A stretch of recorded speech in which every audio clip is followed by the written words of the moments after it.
घरी मार्केट कैसे हो गइल बा कैसा अरे नाश हो गइल ए दादा नाश हो गइल बर के कि नाश हो गइल ए दादा नाश हो गइल तो झूठे बनल फिरे लोग बेयास से दादा कि झूठो बनल फिरे लोग बेयास भोजपुरी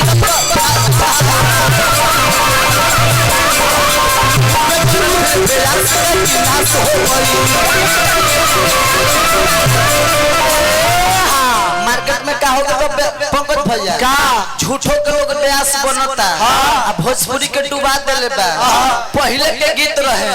कि गंगा जैसन भौजी हमार है तो भौजइयो कह कि देवर हमर लक्ष्मण समान गीत रहे अब गीत होता छोटू भाई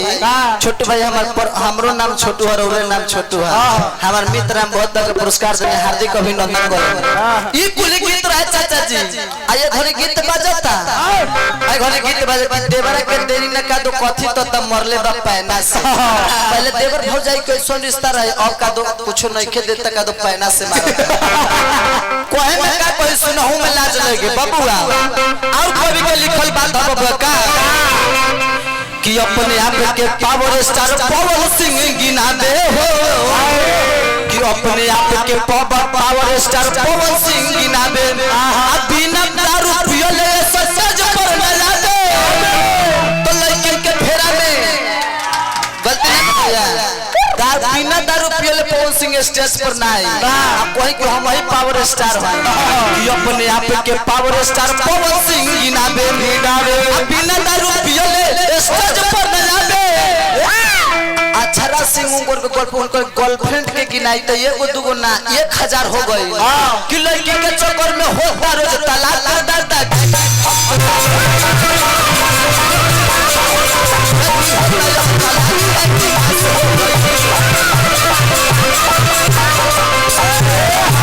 उनकर एगो दुगो ना 200 को तलाक हो गई गलती ना रोल यूट्यूब खोल के देखी हाले फिलहाल उनकर दे 3 गो तो लाइसेंसी तलाक भइल बा अरे देखा छोटू भैया बहुत पुरस्कार से ब्रेकअप हो गए अपने आप के पावर स्टार पवन सिंह गिनावे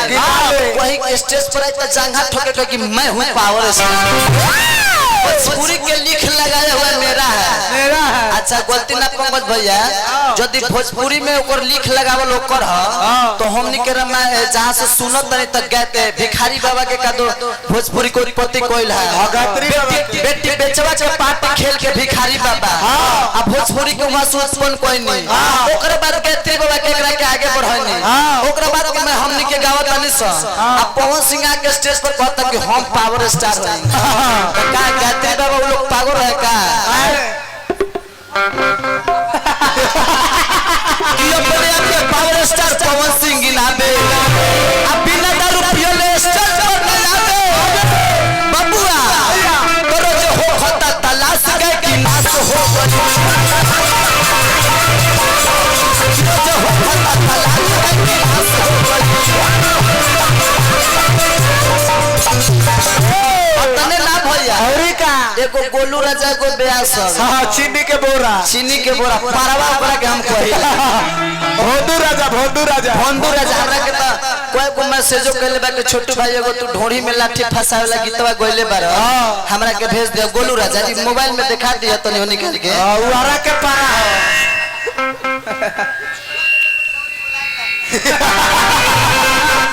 बबुआ कि नया पर सुपरस्टार के भइल बा गोलू राजा आ गावे के बहाना स्टेज पर लोग से लेबे खूब मजा उ गाइना अनुपमा यादव बारे निशा उपाध्याय बारे चाहे निशा दुबे के केहू हो खस उ गाइना आ खाली कह के हम पूर्वी गावतानी आ तनी पूर्वी गई ह तू अनुपमा पूर्वी गई ह ओकरा के हम व्यास मंत्री को व्यास माने ओकरा के बढ़िया गायक माने को जब हमनी से गाई आ कोई के छोटू तनी एगो पूर्वी के जवाब दी ह एगो हम झप गावत तनी 10 मात्रा के ओकर जवाब दी ह तो जान कि ना भाई उ साचो में स्टार हो साचो में मार्केट के व्यास ह सुजीत भाई तुआ गइल गलती ना नारदी क्षेत्र से हमनी के जवन चीज उत्पत्ति करिला ओकनी के उगावेला चाहे गोलू राजा हो कस्तो चाहे कौनो स्टार हो कस्तो हमनी के नारदी क्षेत्र में गाइला उहे ओकरा गावे के बाद हां जी भोग गोलू लोग सब डर से ना हाय के खेसारी गोल बरत के कोर गोले के नारदी गनोई के क्षेत्र को उठा के आज ना हम 8 साल से गोनोई करतनी चाचा जी हम 8 साल पहले गोल रही कि धन धन कहत आवे के प्लान के खुश बारे जाने की चीनी हनुमान के उहे उठा के जीत हो चल गावे लोग के धो देहली लब सब डब से नहाय के आ गा देले तो कहत रहे कि ना भाई हम स्टार हैं कि अपने के सुपर स्टार पूछे ले गोलू राजा आ गावे के बहाने स्टेज पर अरे लड़किन से ले राजा तो ओकरा बारे में और का कहिए कि दारू पी के हो गइल बिना से ज्यादा गा 50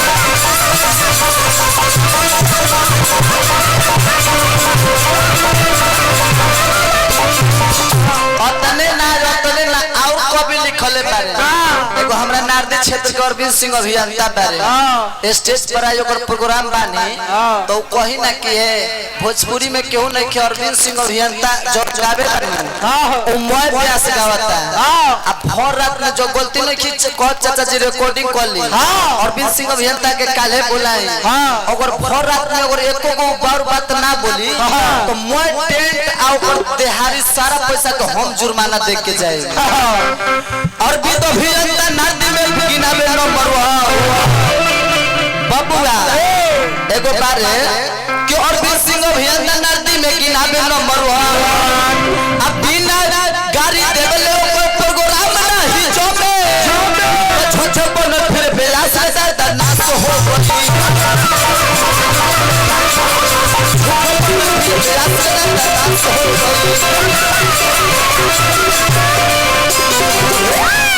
व्यास हम केकरा मानिला केकरा भरत शर्मा के भरत शर्मा के गलती ना चाचा जे बाउर रही ओकरा बाउर कहे हम पागल नहीं की के हम सब के बाउर कॉल फिर ना जी जे बाउर रही ओकरा बाउर कहे भरत शर्मा जी अगर कोही केहू कुछ होता फुलटुन भैया भरत शर्मा के गीत कितना सुहावन लागता स्वर सम्राट अगर केहू कहाइल बा भरत शर्मा जी भवरवा के तोहरा संग जाई एक से उनकर एगो गाना रहे बबुआ हमरा बड़ी अच्छा लागल कि केसरी के गंध लेके अरे पूर्वा चल रहे कितना अच्छा गीत लागत है कि केसर के गंध लेके पूर्वा चलल रहे आ देखनी कि तोरा घरवा के खिड़की खुलल रहे झापल तो कितना अच्छा लागत रहे आ ये घरे ब्यास के का कहले बारे में बबुआ भरत शर्मा ब्यास पुलिस राय के बोलाई आ नाम सुनला पर लोग उनके देखे नहीं आई विष्णु ओझा कितना अच्छा कलाकार बारे बबुआ कि जियत जी विष्णु ओझा पुलिस राय के द्वारा पर बोलाई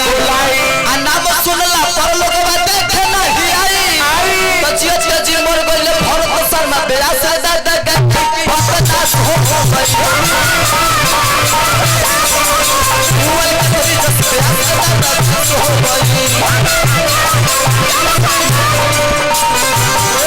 लड़कियों खातिर खाली लिखले बानी राइटर खाली उनको लोग खातिर लिखले लेकिन खातिर लिखले बारे का अभी भोजपुरी में का हो गइल भैया जदी राउर चेहरा बढ़िया बा राउर चेहरा बढ़िया बा केहू लड़की के रउआ को खूब बढ़िया गावतानी खूब बढ़िया गाई खूब बढ़िया राउर चेहरा बा केहू लड़का मार्केट में ना आए वो हम लिख के देतानी जबले वो बढ़िया मेहनत ना करी अगर भगवान के कृपा हो तब वो मार्केट में आए आलोक कुमार उतना बढ़िया गावेला बबुआ उनको एगो गीत रहे आलोक कुमार के कि नजरिए पता होई मोहब्बत चीज का होला यूट्यूब पर सर्च मार के देखिए और दिल से सुनम तो रोआ खड़ा हो जाए। हाँ। केहू उनकर नाम जानता